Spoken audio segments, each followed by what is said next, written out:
예, 두 번째로 중증 외상 체계 관련해서 좀 질의를 드리도록 하겠습니다. 장관님, 현재 우리나라는 어느 지역, 어느 병원에서 치료를 받느냐에 따라서 환자의 생사가 갈리는 상황인 거 알고 계시나요? 네, 그 사망률의 차이가 조금 있는 건 알고 있습니다. 좀 차이가 있는 정도가 아니고요. 저희가 조사해서 보도된 바에 따르면 외상센터의 사망률이 최대 6배 차이가 납니다. 아주대병원이 전국에서 가장 낮고 충북대병원이 가장 높습니다. 왜 이런 현상이 벌어진다고 생각하십니까? 병원의 치료 역량도 있지만 환자의 도착 시간이라거나 외상의 내용 같은 것들은 좀 더 살펴볼 여지가 있다고 생각합니다. 뭐 그런 요인도 영향을 줄 수 있지만 네. 근본적인 문제는 현재 외상 체계의 구조적인 문제입니다. 다음 슬라이드를 보여주시면 이게 가로축은 사망률이고요. 세로축은 중증 외상 환자의 숫자입니다. 각 병원에서 보시는 것처럼 많은 수의 환자를 보는 병원은 사망률이 낮고 환자 수가 적은 병원은 사망률이 높습니다. 중증 외상처럼 질병의 난이도가 높은 경우에는 의료진의 숙련도, 상시 근무할 수 있는 의료진을 확보할 수 있는지의 여부, 병원에서 환자를 진료하는 진료 체계 구축 유지 같은 요인들이 작용해서 일정 수 이상의 환자가 확보돼야 질을 유지할 수 있고 사망률을 낮출 수가 있습니다. 그런데 현재 우리나라 외상센터는 17개 시도에 다 하나씩 설치되어 있어서 실제 중증 외상 환자 수에 비해서 너무 많은 센터가 설치되어 있고 환자가 분산되니까 인력도 제대로 유지가 안 되고 숙련도가 떨어지면서 사망률이 이렇게 격차가 벌어지는 겁니다. 환자가 많은 병원은 사망률을 낮출 수 있지만 환자가 적은 병원은 사망률이 높아질 수밖에 없습니다. 다음 슬라이드를 주시죠. 그런데 외상센터가 처음 도입할 때 제안된 연구에서는 전국에 6개의 규모 있는 외상센터를 만들면 전국을 다 커버할 수 있다. 이게 적정 숫자다라고 제안을 했습니다. 장관님. 예, 지금이라도 17개 외상센터 중 선택과 집중을 통해서 거점 센터를 6개 집중 육성해서 외상센터 간 사망률을 낮출 생각은 없으십니까? 네, 저희가 외상센터 개편 계획을 가지고 있고요. 내년에 2개 정도는 레벨 1 수준 말씀하신 거점 외상센터로 집중 육성할 계획을 갖고 있고 예산에 반영은 되어 있습니다. 네. 단계적으로 확대하겠습니다. 네. 그런데 그 계획을 세우실 때 네. 지역별 특성을 고려하셔야 네, 됩니다. 네, 지역에 따라서의 의료 체계가 다르기 때문에 일률적으로 권역외상센터는 이런 환자를 보고 권역응급센터는 이런 환자를 보고 이렇게 정하시면 안 된다는 말씀 드리고요. 저희 의원실로 좀 보고해 주시기 바랍니다. 네. 잠깐 시계를 좀 멈춰주시고 참고인으로 정경원 아주대병원 외상센터장님을 좀 모셔서 현장의 목소리를 좀 들어보도록 하겠습니다.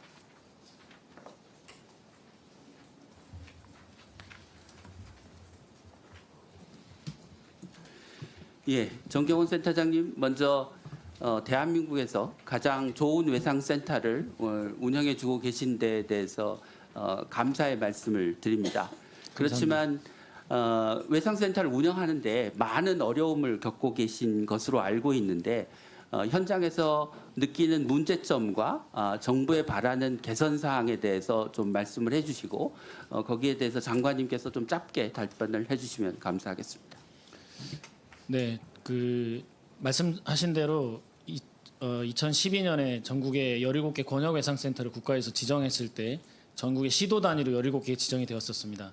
하지만 원래 우리나라의 권역외상센터 설치 지원 사업이 시작됐을 때에는 앞서 의원님 말씀하신 것처럼 6개에서 8개 대규모 외상센터와 그리고 30여 개 정도의 닥터헬기 시스템을 도입하면 전 국민의 중증 외상 환자를 커버할 수 있는 것으로 되어 있었습니다.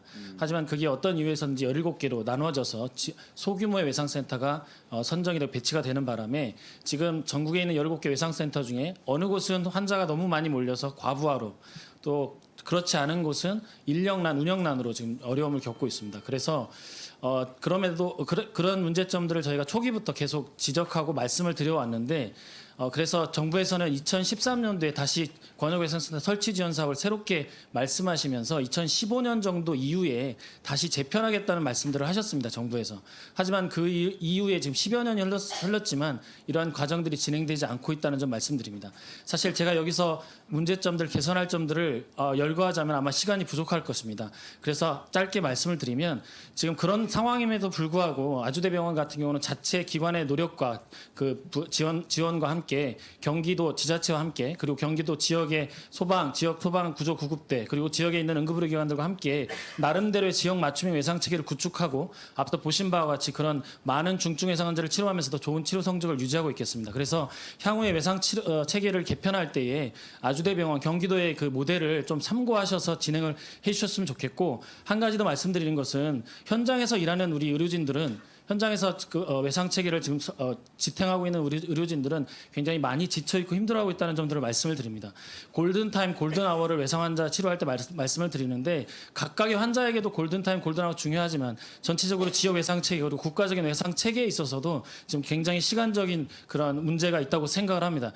일례로 말씀드리면 지금 현장에서 근무하고 있는 외상 센터의 의료진들 같은 경우에 최근에 여성 의료진들이 많이 늘었는데요. 이 여성 의료진들이 저희가 계속해서 희망 고문이라고 할 수밖에 없습니다. 조금만 참고 견디면 더 좋은 지원과 더 좋은 그런 시스템이 갖춰질 거라고 해서 지금까지 버텨오고 있는데 최근에는 많은 분들이 이탈을 하고 있습니다. 출산과 육아에 할 수 없고 오히려 출산과 육아 때문에 다른 영역으로 이탈하고 있습니다.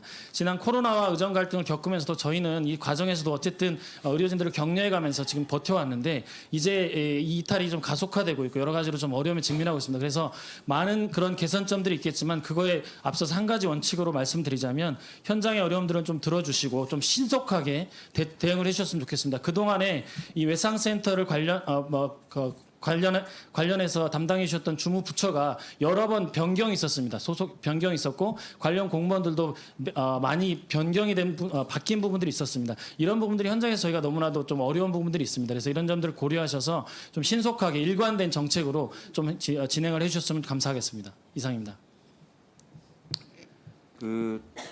정경원 선거인님, 네. 전에 김윤 의원님과 함께 같이 방문했을 때도 안내도 해주시고 감사했는데 시간 좀 더 드릴 테니까 차분하게 필요하신 것들 좀 말씀하시죠. 어렵게 오셨으니까. 예, 한도 없이 시간 드리기는 어렵고 조금 더 말씀해 주시죠. 예. 네, 저 오기 전에 시간에 대한 얘기 너무 많이 들어가지고 사실은 좀 빠르게 말씀을 드렸는데요. 위원장이 할 수 있는 유일한 권한 중에 하나가 시간을 드리는 겁니다. 예. 17개 외상센터가 처음에 지정되었을 때는 시도 단위로 어떤 이유에서 나눠서 배치가 됐습니다. 근데 그렇게 운영이 되다 보니까 지금 한정된 자원이 이렇게 분산이 되는 결과를 초래했고 결국은 전체적인 외상센터 외상체계 하향 평준화되는 결과를 초래하고 있습니다.